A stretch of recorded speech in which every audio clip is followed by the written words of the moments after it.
에베소서 1장 7절부터 11, 12절이 되겠습니다. 우리 스크린을 보시면서 같이 한번 합독해서 읽죠. 시작. 우리는 그리스도 안에서 그의 은혜 풍성함을 따라 그의 피로 말미암아 성량 곧 죄 사함을 받았느니라. 모든 일을 그의 뜻의 결정대로 일하시는 이의 계획을 따라 우리가 예정을 입어 그 안에서 기업이 되었으니 이는 우리가 그리스도 안에서 전부터 바라던 그의 영광의 찬송이 되게 하려 하심이라. 아멘.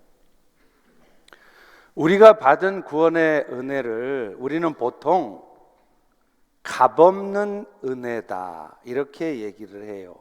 이 말이 무슨 뜻일까요? 우리가 얻은 구원은 아무런 조건 없이 얻어진 구원이다 이 말입니다. 다시 말하면 여러분들이 여러분의 구원을 위하여서 한 일이 아무것도 없다는 것이에요. 그런데 그런 의미에서 쓰인 이 값없는 은혜라는 말이요, 자칫 그 은혜 자체가 값없이 없는 것인 것처럼 여기게 만든다는 거예요. 그러나 우리가 얻은 구원은 값없는 은혜가 아니라 사실은요 아주 값비싼 은혜입니다. 그 은혜가 주어지기까지 엄청난 희생이 치러졌기 때문이죠. 하나님의 아들이신 예수 그리스도께서 십자가에서 자신의 생명을 희생함으로 해서 얻어진 구원이기 때문입니다. 우리는 지난주에 하나님께서 예수 믿는 성도들에게 주신 은혜들을 살펴보았죠. 그건 한마디로 말하면 뭐였습니까? 하늘에 속한 신령한 복, 다시 말하면 여러분이 하나님의 아들들 되는 것이었습니다. 우리 그리스도인들 역시도요, 세상 살아가면서 세상 복도 받아요. 그런데 우리가 받는 이 세상에서의 복은 우리가 궁극적으로 받게 되는 이 신령한 복과는 비교가 되지 않는다는 거예요. 예수 잘 믿었더니 하나님이 좀 챙겨주셔서 비즈니스도 좀 잘 되고 건강하고, 그런 세상적인 복은요 이 세상에서만 여러분을 행복하게 하는 거예요. 그런데 이 신령한 복은 이 세상에서 시작을 해서 다음 세상까지, 영원한 세상까지 이어지는 복입니다. 영원토록 쇠하지도 않고 썩지도 않는 그런 복인 것입니다. 할렐루야.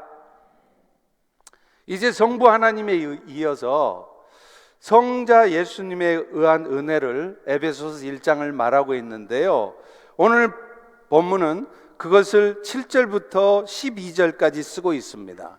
그 예수님 때문에 여러분이 얻게 되는 은혜의 핵심은 한마디로 구속, 곧 죄사함의 축복입니다.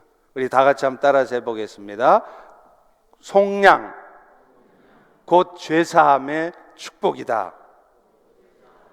오늘 본문 7절에 보십시오. 우리는 그리스도 안에서 그 은혜의 풍성함을 따라 그의 피로 말미암아 속량 곧 죄사함을 받았느니라 이렇게 말해요. 근데 여기서 이 속량이라는 단어가 헬라어 원어의 뜻이 헥사고라손이라는 뜻인데 값을 주고 되샀다, 다시 샀다 이런 뜻이에요. 당시에는요 자유인들도 경제적인 이유 때문에 노예로 팔려가는 수가 있었습니다. 그런데요 그가 노예로 팔려간다 할지라도 누군가가 그를 위해서 값을 지불을 하게 되면 그는 그 노예의 신분에서 벗어나서 다시 자유인이 되는 거예요. 근데 그때 지불되어지는 돈을 뭐라 그러냐면 속전이라 하는데, 이 속량이라고 하는 단어는 그 속전을 지불하고 노예를 다시 사는 행위, 그것을 속량이다 이렇게 말하는 겁니다. 오늘날 인류의 형편은요 첫사람이었던 아담으로 말미암아서 죄 노예가 된 존재들이었습니다. 드립니다. 아담의 후손으로 태어난 저와 우리 모두를 포함한 모든 인간들은요, 날 때부터 죄악된 본성을 갖고 태어나는 거예요. 그리고 그 죄악된 본성 때문에 결국 어느 순간 이 땅에 살면서 죄를 짓는 겁니다. 근데 성자 예수님께서 자신의 생명을 들이신 이유는 이렇게 죄의 노예가 되어서 살아갈 수밖에 없는 우리들을 구속하시기 위해서, 건져내시기 위해서였다는 것입니다. 우리를 죄의 노예가 된 상태에서 건져내신 구속의 은혜는 죄사함의 축복으로 설명이 됩니다. 오늘 본문 7절도 그렇게 설명하잖아요. 예수의 피로 말미암아 속량, 구속, 곧 뭐라고요? 죄사함을 받았으니. 구속의 은혜가 뭐냐? 한마디로 그것은 죄 용서함을 받는 것이다, 이렇게 말한다는 거예요. 그런데 여러분, 여기서 조심해야 되는 게 있어요. 여러분이 예수 믿어 죄가 용서되었다고 그래서 여러분의 죄 자체가 없어지는 게 아니라는 거예요. 또 여러분이 예수를 믿으면 앞으로는 죄를 안 짓게 된다는 것도 아니라는 거예요. 죄사함을 받았다고 해서 그동안 지었던 모든 죄 자체가 없어지는 게 아니라, 죄사함이란 단지 죄로 말미암아 여러분들이 져야 될 책임, 그 죄로 말미암는 책임을 지지 않아도 된다. 이게 바로 죄사함의 축복입니다. 성경에서는 죄에 대한 책임을 뭐라 그러죠? 한마디로 사망이라 그러죠. 로마서 6장 23절에도 죄의 삭은 사망이라 그러잖아요. 그런데 여기서 우리가 주의할 것은 이 사망이 단순히 육체적인 죽음만을 말하는 게 아니라는 거예요. 숨 꼴딱 넘어가는 그것이 아니라 이 육체적인 죽음의 궁극적인 원인이 되는 영적인 죽음도 포함되고요, 또 육체적인 죽음으로 맞이하게 되는 영원한 죽음을 포함하는 거라는 거예요. 따라서 여러분이 속량, 곧 예수 땜시 죄사함의 축복을 받았다, 이 말은 무슨 말이냐? 여러분들이 영적인 죽음에서, 육체적인 죽음에서, 영원한 죽음에서 벗어나게 되었다는 것을 의미한다는 것입니다. 할렐루야, 할렐루야. 죄사함의 축복은요, 먼저 영적 죽음으로부터 회복을 의미해요. 영적 죽음으로부터의 회복이라는 게 뭐냐면, 잃어버렸던 하나님의 생명을 다시 찾음으로 해서 하나님과 다시 영적으로 교통하게 되었다는 것을 말해요. 여러분, 하나님이 처음 인간을 창조하실 때 유독 인간들에게만 특별하게 한 행동이 있었어요. 그게 뭐죠? 생기를 불어넣는 거예요. 그 생기가 뭐냐면 바로 하나님의 생명인 것입니다. 그래서 그 하나님의 생명을 받은 인간들은 하나님을 알아보고 하나님과 교통하게 되는 거예요. 여러분, 원숭이가 IQ가 좋은 원숭이는 IQ가 한 80도 넘는다 그래요. 아마 여러분 중에도 IQ 80 안 된 분들이 종종 있죠. 그런 여러분보다 원숭이가 더 머리가 좋다 이 말이에요. 근데 여러분, 세상에 어느 원숭이든 지가 IQ 80을 넘고 100이 된다는들 그 원숭이가 하나님을 알아보고 하나님께 예배하는 원숭이 봤습니까? 할 수가 없는 거예요. 왜요? 그들에게는 하나님의 생명이 없어요. 그런데 첫사람 아담이 하나님께 불순종함으로 말미암아서 그 하나님의 생명을 잃어버렸다 이 말이에요. 이게 바로 영적 죽음이라는 겁니다. 그래서 이런 영적 죽음 상태에 있는 우리들에 대해 에베소서 2장 1절부터 3절은 이렇게 설명합니다. 예수가 허물과 죄로 영적으로 죽어있던 너희를 살리셨는데 너희가 그 전에는 어땠냐? 이 세상 풍조를 따르고 공중권세 잡은 자를 따랐으니 곧 지금 불순종의 아들 걸 가운데 역사하는 영이라. 전에도 여러분도 그 가운데에서 육체의 욕심을 따라 지내고 육체와 마음이 원하는 것을 했다는 거예요. 하나님의 생명을 잃어버려서 영적 죽음 상태에 있는 인간들에게 나타나는 대표적인 현상은요, 하나님을 못 알아봐요. 그래서 지금도 여러분의 사랑하는 동생, 여러분의 사랑하는 자식, 여러분의 사랑하는 부모 중에 참 세상은 착하게 사는데 문제는 하나님을 몰라요. 하나님을 알아보지를 못해요. 왜요? 그 아이는, 그 엄마는 지금 영적 생명이 죽어 있기 때문에 그래요. 그래서 결국 어떻게 된다고요? 육체의 욕심을 따라 살고 맨날 마음에 원하는 대로만 살려고 한다는 거예요. 여러분의 옛날 예수 믿기 전의 모습이 그랬고 지금도 세상에 수많은 사람들이 그렇게 살아가고 있잖아요. 그런데 사실 이렇게 하나님과 교통할 수 없는 인간들은 결과적으로는 어떤 손해를 보느냐 하면 하나님의 부요하심 가운데 살 수 없게 된다는 거예요. 원래 인간들은 첫사람 아담이 그랬듯이 에덴 동산에서 모든 것들을 하나님으로부터 공급받고 살았어요. 그래서 여러분, 에덴의 뜻이 뭘까요? 에덴의 뜻이 뭐냐면 기쁨이라는 뜻이에요. 왜 기쁨이에요? 하나님과 계속 교통하고 그래서 하나님으로부터 모든 것을 공급받는 삶은 항상 기쁘다는 거예요. 그런데 불순종함으로 죄를 범한 아담은 하나님과 단절된 삶을 살 수밖에 없는 거예요. 여러분, 아담이 하나님 앞에 명령을 어기고 불순종하고 그가 가장 먼저 한 일이 뭐죠? 동산 나무 아래 숨었어요. 그게 뭘 말하느냐면 하나님과의 단절되는 걸 말한다는 거예요. 죄의 결과 인간은 영적 죽음에 빠지고요, 그 영적 죽음은 하나님의 생명을 잃어버림으로 하나님과 단절된 삶을 살게 하는 것입니다. 그래서 오늘도 하나님을 몰라봐요. 하버드 대학의 박사학위를 갖고 있어도 하나님을 모른단 말이에요. 그래서 여전히 자기가 공부하고 경험한 세상의 지식만을 가지고 살아가는 것입니다. 이것은 당연히 인간들로 하여금 염려와 고통 가운데 있게 하시는 거예요. 사실 오늘날 세상의 사람들이 세상 열심히 살잖아요. 어영부영 사는 사람도 있지만 대부분 열심히 살아요. 그죠? 근데 그렇게 열심히 살면서도 늘 마음에 보면요, 근심이 있어요. 두려움이 있어요. 왜 그럴까요? 한 치 앞도 내다볼 수 없어서 두렵고 미래가 어느 정도 예측이 돼도 그것을 해결할 능력이 없으니까 늘 두려운 거예요. 그런데 예수로 말미암아 죄사함을 받았다, 이 말은 무슨 말이냐?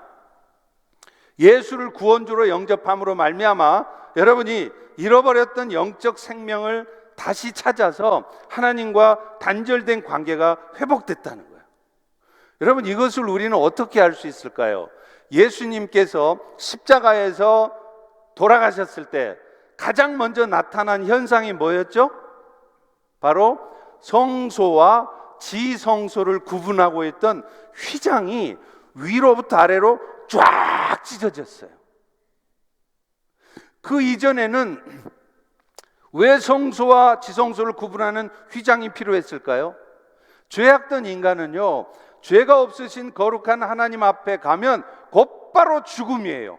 그래서 어떤 인간도 제사장을 통해 제사를 드리지 않고서는 하나님 앞에 나갈 수가 없었어요. 그런데 예수님께서 스스로가 제물이 되셔서 영원한 속죄의 제사를 드려준 결과 그 예수를 믿기만 하면 그 예수님의 이름을 가지고 하나님 앞에 나간단 말이에요. 나가도 죽지 않는단 말이에요. 하나님 앞에 나아감으로 때를 따라 돕는 하나님의 은혜를 가지고 살아간다, 이 말이에요. 할렐루야. 마가복음 15장 37, 38절에 말하잖아요. 예수께서 큰 소리를 지르시고 숨지시니라. 이에 송소 휘장이 위로부터 아래까지 찢어져 둘이 되느니라.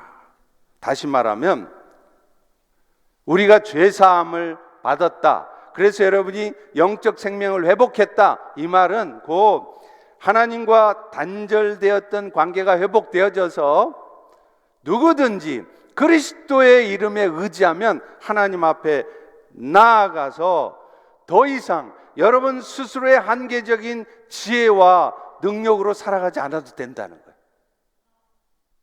PhD를 받아도 염려하고 근심할 수밖에 없는 여러분의 그 어줍지 않은 그런 지식을 가지고 세상을 사는 게 아니라 이제부터는 세상의 주인 되신 하나님의 지혜와 능력으로 살아가게 된다는 거예요. 그리고요, 이것을 분명히 알고 믿으면 여러분은 어떤 상황 속에서도 불안해할 것도 없고요, 두려워할 것도 없어요.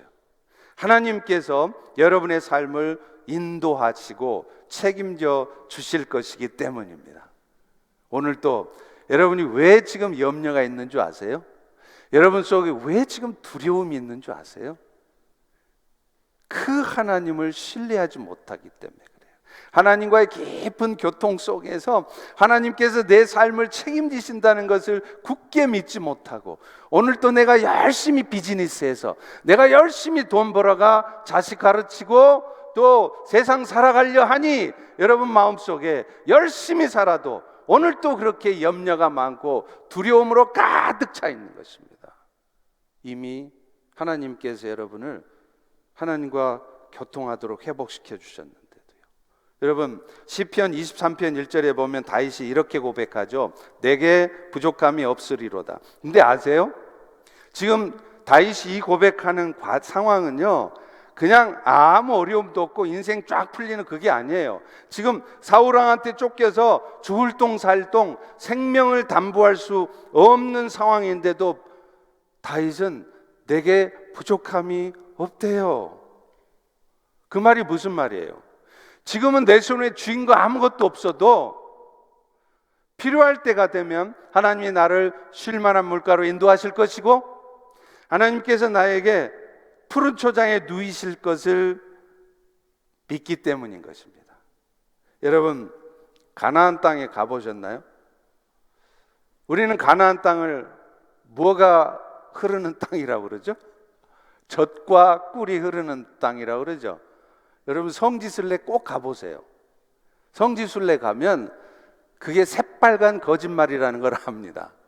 가나안 땅이 무슨 젖과 꿀이 흐르는 땅이에요. 그런 땅이 있긴 있어요. 그런데 가나안 땅의 거의 대부분은 젖과 꿀이 흐르는 땅이 아니라 아주 척박한 황량한 광야일 뿐입니다. 그런데 왜 성경은 그 가나안 땅을 축복의 땅이요 젖과 꿀이 흐르는 땅이라고 말할까요? 영혼의 목자 되신 여호와께서 그들의 삶을 인도하시기 때문에 그래요.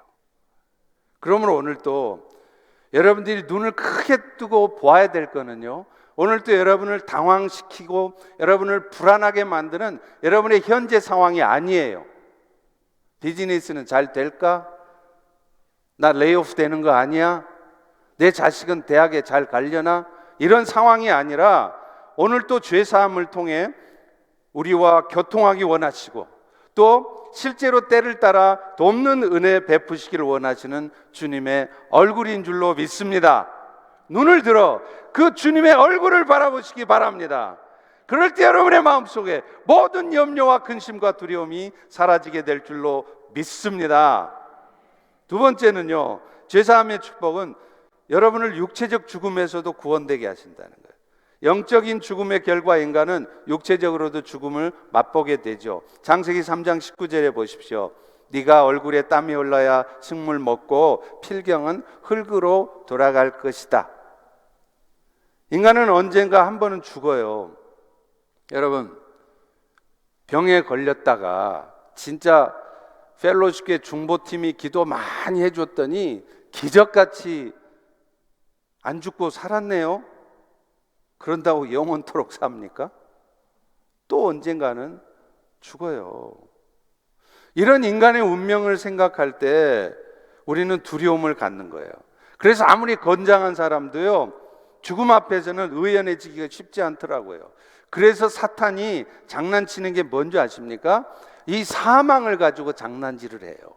그래서 여러분들을 맨날 두렵게 만드는 거예요.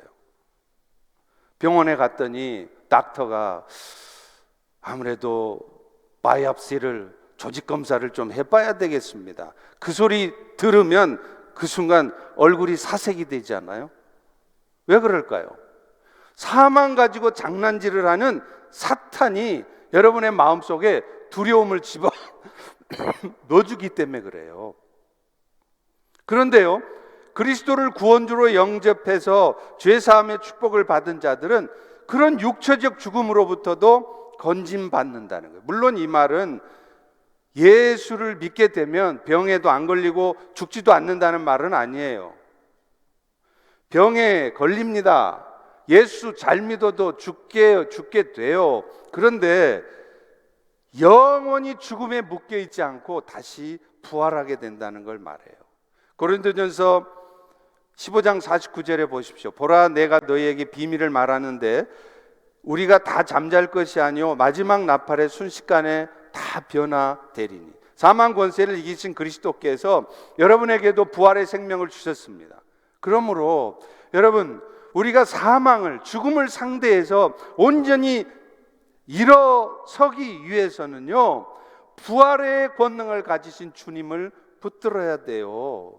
여러분이 운동 열심히 해서 몸을 건강하게 할 때 여러분 마음에 있는 죽음에 대한 두려움이 사라지는 거 아니에요. 아무리 건강해도요, 운동 많이 해도요, 부활의 권능을 가지신 주님을 붙들지 않으면 여러분 마음속에는 계속 죽음에 대한 두려움이 찾아오게 돼 있습니다. 그래서 사도 바울도 이 사망 갖고 장난치는 사탄한테 말을 놔버려요. 반말을 해요.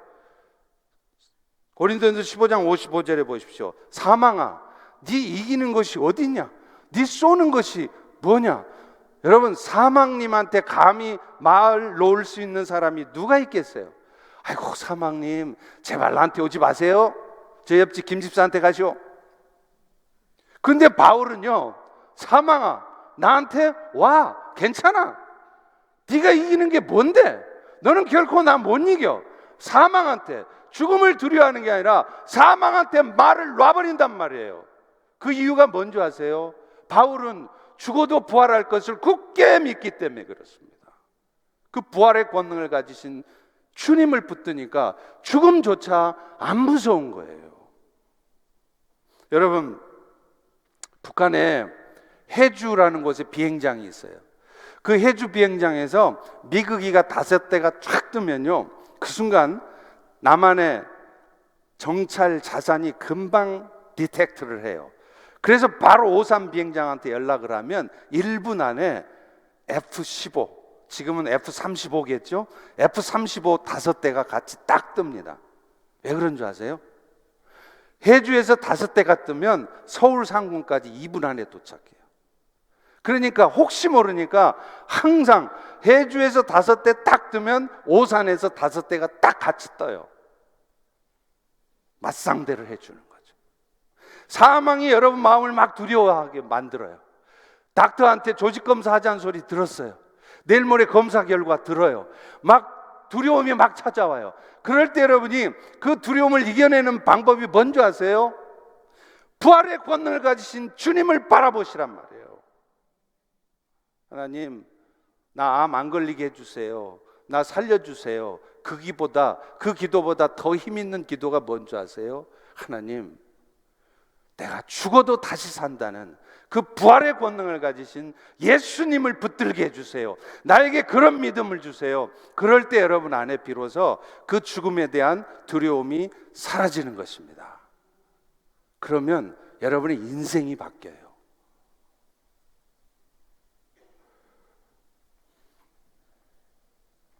죽을 병에 걸려도 사실은 살게 해달라고 기도하는 것 필요하죠. 충분히 이해합니다. 해야 합니다. 그런데요, 그 기도보다 더 정확하고 힘 있는 기도는 죽어도 부활할 것을 굳게 믿게 해달라고 하는 것, 이게 진짜 우리가 해야 될 기도예요. 그래서 바울도 로마 감옥에 갇혀 있을 때도 감옥 밖에 있는 성도들이 막 걱정해 주잖아요. 근데 바울이 뭐라 그러죠? 빌립보서 1장에 보면 살든지 죽든지 자기는 그리스도가 존귀케 되기를 원한대요.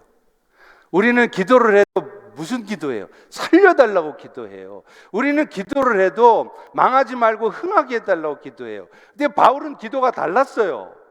살아도 좋고 죽어도 좋습니다. 망해도 좋고 흥해도 좋습니다. 나는 오직 나를 통해 그리스도만 존귀케 되어지기를 소망합니다. 왜요? 죽어도 다시 산다는 것을 굳게 믿었기 때문입니다. 일제시대 소양 주기철 목사님, 일본 경찰이 고문을 하고 별짓을 다 해도 안 바뀌어요. 그래서 회유책을 씁니다. 그래서 일본 경찰들이 이 주기철 목사님을 잠시 풀어줬네요. 여러분 같으면 오랫동안 옥고를 치르다가 풀려났어요. 그러면 제일 먼저 어디 가실래요? 집으로 달려가야죠. 사랑하는 새끼들 아내 보고 뜨거운 포옹을 하고 그래야 되지 않겠습니까? 근데 주기철 목사님은요, 감옥에서 풀려나자마자 어디를 갔겠어요? 산정현 교회로 가셨습니다. 가셔서 성도들에게 마지막 설교를 하세요. 그 설교 제목이 일사각오입니다. 죽음을 불사한다는 거예요. 그리고 고린도전서 15장 55절의 말씀을 가지고 사망아 네 쏘는 게 어디 있느냐, 일본 경찰들이 나를 고문해서 내가 감옥에서 죽는다 할지라도 나는 결코 내 신앙을 꺾지 않을 것이다. 나는 결코 무너지지 않을 것이다. 그렇게 성도들에게 도전하고 그분은 설교 끝나고 집에 가서 좀 쉬었다가 가시는 게 아니라 곧바로 자기 스스로 감옥으로 다시 가셨어요. 그리고 해방을 보지 못하시고 감옥에서 순교하셨습니다. 사랑하는 성도 여러분, 부활의 권능을 가지신 주님만을 바라볼 때 우리는 죽음이 그렇게 지나치게 두렵지도 않고 지나치게 슬픈 일이 아닐 수도 있어요. 여러분이 만약에 오늘도 죽음에 대한 두려움이 막 있고 누군가의 죽음이 막 너무 슬프시다면 다시 한번 부활의 권능을 가지신 주님을 붙드시기를 바랍니다. 그러면 그 두려움이, 그 슬픔이 사라지게 되는 줄로 믿습니다. 세 번째 죄사함의 축복은요, 궁극적으로는 우리를 영원한 형벌에서 벗어나게 한다는 거예요. 대부분의 사람들은 죽으면 모든 게 끝난다고 생각해요. 그래서 자살하는 사람들이 갖는 가장 큰 착각이 뭐냐, 죽어버리면 이 고통이 다 끝난다라고 생각하는 거예요. 자살하는 사람들이 갖는 가장 큰 착각은 죽으면 모든 고통이 끝난다는 거예요. 그러나 그 반대입니다. 그는 죽는 순간, 그 순간서부터 이 땅에 살면서 겪었던 모든 종류의 고통과는 비교할 수 없는 영원한 고통을 맛보게 되기 때문인 것입니다. 영원토록 죽지도 않으면서 유황 불못에 던져진 것 같은 고통을 받아야 돼요. 이것이 바로 죄에 대한 가장 큰 책임입니다.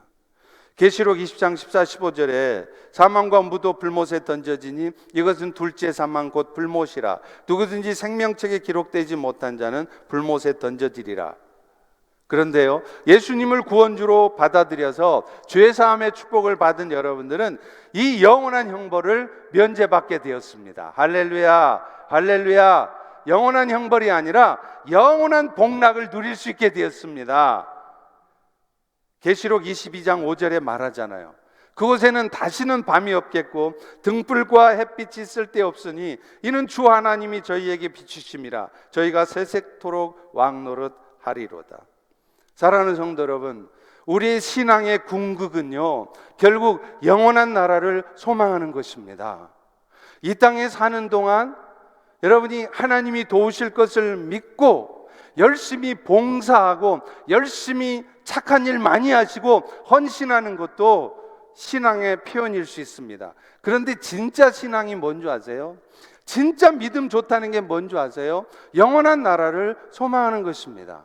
왜냐하면 그 영원한 나라가 있음을 굳게 믿을 때 우리는 이 땅의 삶이 좀 고달퍼도요, 힘들어도요, 또 내가 이 땅 살면서 좀 인정받지 못하고 속상한 일 겪어도요, 또 심지어는 건강하지 못해서 내가 죽는 날까지 그렇게 고생만 하다 죽어도 그것이 그렇게 속상하거나 낙심스러운 일이 아니라는 것이에요. 어떤 사람들에게요? 영원한 나라를 소망하는 사람들에게서는요. 그래서 그런 사람들은 그야말로 죽음을 무릅쓰고 변함없이, 흔들림 없이, 인생에 조금 어려움 좀 왔다고, 비즈니스 좀 안 된다고 금방 바뀌는 게 아니라 흔들림 없이 주의 나라를 위해서 살아갈 수 있는 것입니다. 만약 여러분 중에 아직도 죽음이 지나치게 두렵거나 혹은 누군가의 죽음이 지나치게 슬퍼지고 있으시다면, 그러면 어쩌면 여러분이 그만큼 영원한 천국을 소망하지 않고 있다는 증거일 수 있습니다. 다시 말하면 수십 년을 신앙생활을 하셨어도 어쩌면 여러분은 아직 진짜 믿음, 진짜 신앙을 갖지 못한 상태일 수 있다는 것입니다. 더 심각하게 말하면 어쩌면 여러분은 구원조차 의심해 봐야 되는 상황일 수도 있다는 거예요. 사실 오늘 또 하나님께서 우리의 이 땅에서의 삶을 때로는 고통스럽게 하고 힘들게 하시는 거 있잖아요. 그 다 이유가 있어요. 지금 여러분이 괜히 예수 잘 믿고 살아도 그렇게 막 힘든 일만 있고 고통스러운 게 그냥 있는 게 아니에요. 왜냐하면 여러분들로 하여금 이 땅의 삶에 안주하지 않도록 하기 위함인 것입니다. 생각해 보십시오. 여러분의 이 땅의 삶이 하나도 어려운 게 없어요. 다 잘 돼요. 건강하고 비즈니스 잘 되고 자식 다 잘 돼요. 편안한 삶만 이어진다면 그런 여러분들이 과연 영원한 나라를 소망할까요? 또 이 편안한 이 땅에서의 삶을 그 영원한 나라를 위해서 과감하게 포기할까요? 너 선교지로 갈 수 있니? 그럴 때 아니요, 저 못 가요. 지금 이 아까운 재물, 이 편안한 삶을 어떻게 포기합니까? 이렇게 된다 이 말이에요. 불을 보듯 뻔해요. 그래서 하나님이 하시는 일이 뭔지 아세요? 여러분의 삶을 다루시는 거예요. 그래서 때로는 속상하게도 만드시고 이 세상에서는 아무것도 소망할 것이 없게 만드시는 거예요. 왜요? 그래야 영원한 나라를 소망하니까요. 그래야 내가 가야 될 본향은 바로 이 땅이 아니라 저 영원한 나라는 것을 잊지 않으니까요. 그래야 이 땅의 삶을 그저 부유하고 돈 많이 벌어서 평안하게만 살려고 하는 게 아니라 내가 힘들어질지라도, 심지어는 내가 돈 못 벌지라도, 내가 고통스러울지라도 하나님 앞에 부끄럽지 않은 삶을 살려고 분투하는 그런 삶을 살게 되기 때문인 것입니다. 그래서 오늘 또 여러분들에게 때로는 불치병도 주시고 난치병도 주시고 비즈니스가 안 되게도 하시고 여러분의 인생에 문제를 던져주시는 거예요. 그런 의미에서 초대교회를 영적으로 붙들었던 포에맨이라는 사막의 교부는 이런 말을 했어요. 기도 응답을 받아서 이제 금방 문제가 해결된 형제한테 포에맨은 이렇게 말합니다. 형제여, 당신 안에 새로운 전쟁을 일으켜 주시도록 기도하시기 바랍니다. 분투는 성도에게 유익합니다. 이게 무슨 말이에요?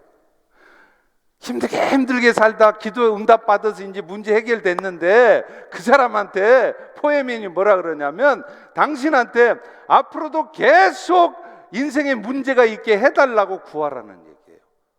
이게 말이 돼요? 왜 그랬을까요? 그런 삶의 문제가 있을 때 우리는 하나님 앞에 스트러글 한단 말이에요. 이 땅의 삶에 안주하지 않고 영원한 나라를 바라보면서 살아가게 되기 때문이에요. 마지막으로 성자 예수님에 의한 구속의 은혜는요, 제사함의 축복은 여러분들로 하여금 하나님의 영광을 찬송하게 하시려는 것입니다. 12절에 보십시오. 이는 그리스도 안에서 전부터 바라던 우리로 그의 영광의 찬송이 되게 하려 하십니다. 사실 우리로 하여금 하나님의 영광을 나타내려고 하신다 말씀은 여러분의 존재 자체가 하나님의 영광을 드러내는 존재가 될 것이라는 의미예요.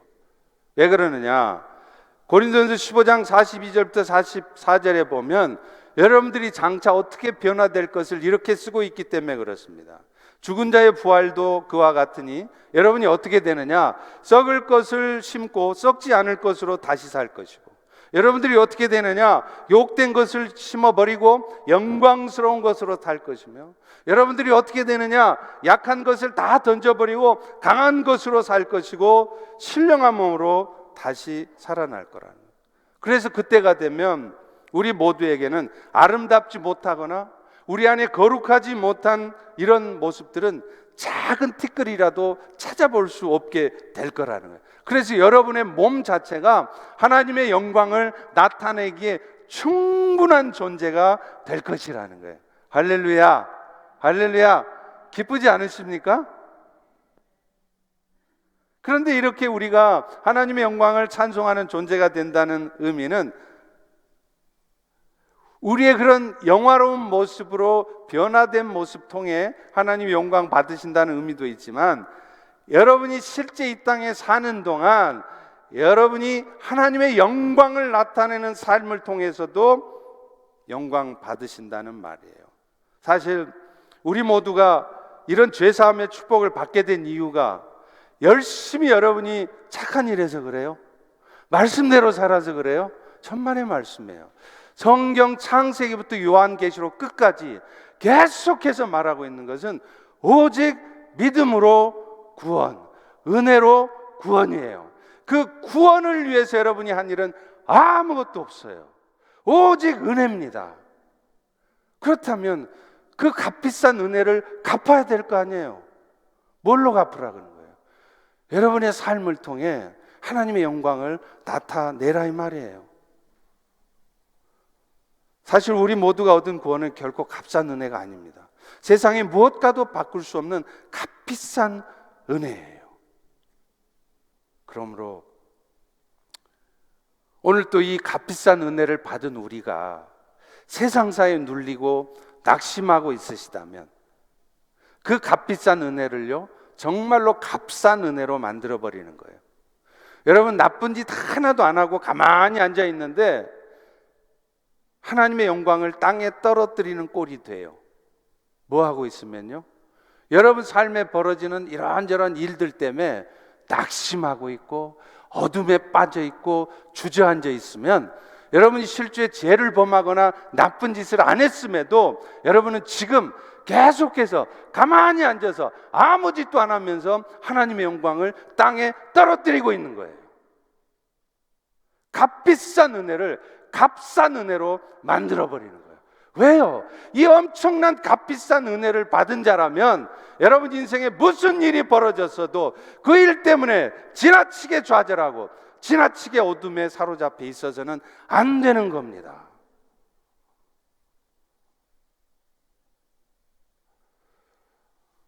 우리 인생이 비록 지금은 고달프고 힘들지만 그것을 견뎌낼 수 있는 힘, 그런 상황 속에서도 하나님의 영광을 나타낼 수 있는 힘, 그것은 내가 받은 은혜가 값비싼 은혜라는 것을 기억하는 겁니다. 아프리카의 에티오피아의 의료 선교를 가신 이 김태훈 선교사님의 이야기로 오늘 말씀을 마치겠습니다. 이분은요, 주님의 은혜가 얼마나 값비싼 은혜인가를 자신의 삶을 통해 증거하고 있어요. 이 김태훈 선교사는 대한민국의 최고의 의과대학을 졸업했습니다. 그리고 대한민국 최고의 병원이라고 하는 아산병원에서 외과 전문의로 일하다가 하나님의 부르심에 순종해서 아프리카로 갔어요. 사실 그는 대학 시절에 이 온누리교회 대학부를 다니면서 그 수양회에 갔다가 주님의 음성을 들었대요. 찬양팀으로 섬기고 있는데요, 갑자기 쓰러졌어요. 그때 주님의 음성이 들려왔습니다. 쓰러져 있는데 너는 나를 위하여 내가 보내는 곳에 갈 수 있겠니? 그때 이 김태훈 선교사는 쓰러져 있는 상태에서 주님이 어디로 나를 보내시든지 나는 가겠습니다, 그렇게 대답을 했대요. 그리고 마침내 10수년이 지난 후에 그는 자신의 약속을 지켰습니다. 대한민국 최고의 병원에서 외과 전문의로 기빨나게 뽐나게 살 수 있는 그 빛나는 인생 접고 약속 지키러 아프리카로 갔습니다. 그런데 그럼 하나님이 축복해 주셔야 되잖아요.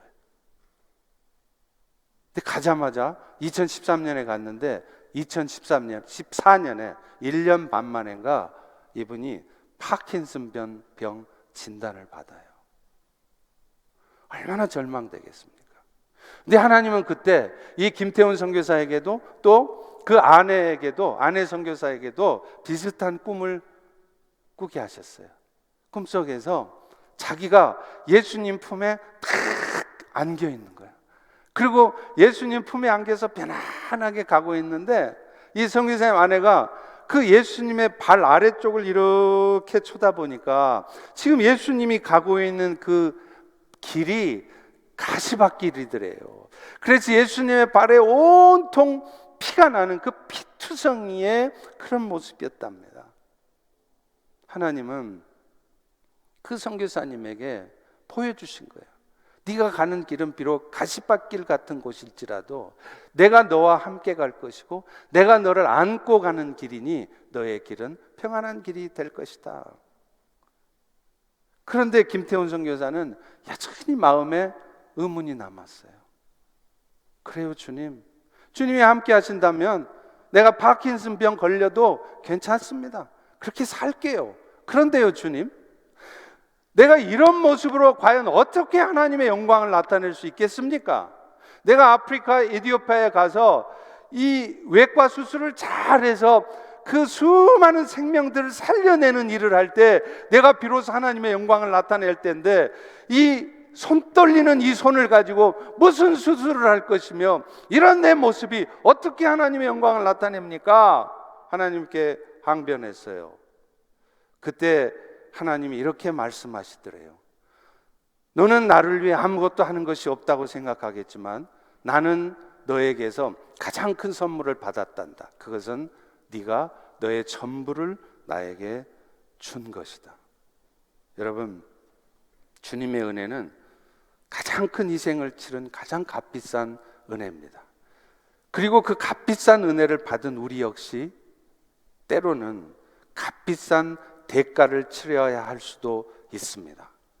그러나 여러분, 그것을 절대로 억울해하거나 아까운 것으로만 생각하지 마십시오. 그것은 주님을 따르는 우리의 삶에 어쩌면 당연한 것일 수도 있습니다. 김태훈 선교사는 자신이 쓴 깨어진 그릇이라는 간증집에서 자신 죽으면 묘비에다 이렇게 써달라고 묘비명을 미리 써놨대요. 그 묘비명이 이렇게 되어 있습니다. 그는 마침내 육체의 불편을 벗고 여기 잠들었다. 그러나 그의 육신의 불편은 그가 사랑하던 주님을 따르고자 하는 마음을 결코 막을 수 없었다. 기도하겠습니다. 하나님, 우리 김태훈 선교사님의 고백처럼 우리 인생에 이런저런 힘든 일 있다고 그래서 그것 때문에 좌절하고 실망하고 무너져 있는 것이 아니라 그 값비싼 은혜 받은 우리가 이제 값비싼 대가를 치르는 것이라 생각하며 오히려 그 죄사함의 축복을 누리며 살아갈 수 있도록 은총 베풀어 주시옵소서. 예수님 이름으로 기도합니다.